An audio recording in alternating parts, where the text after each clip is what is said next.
এই শীত মৌসুম চলছে, শীত আসতেছে, আমরা জানি যে শীতকালীন সময় আমরা দেখি মানুষ অনেক সময় বস্ত্র বিতরণ করে।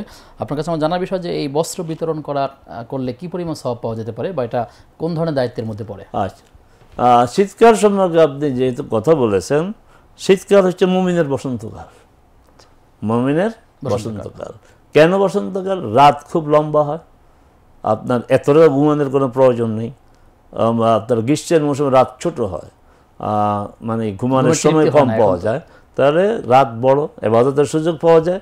দিন ছোট, সিয়াম রাখার সময় পাওয়া যায়। যেটা কি এখন সম্ভবত সূর্য উদয় অস্ত যায় 5টা 12-তে, 5টা 12 বা 13-তে, সোয়া 5টায় আজাদ হয়ে যায়।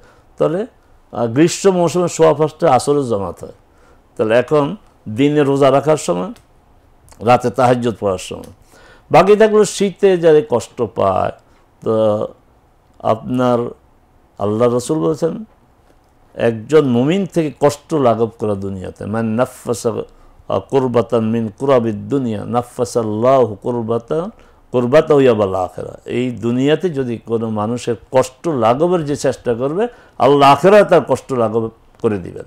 তো শীতে যদি মানুষ কষ্ট পায়, এই কষ্ট লাঘব করার জন্য শীত বস্ত্র দেওয়া হয়, তা আল্লাহ সুবহানাহু ওয়া তাআলা তাকে আখিরাতে এইভাবে তার কষ্ট লাঘব করে দিবেন। সুবহানাল্লাহ বিহামদিহি।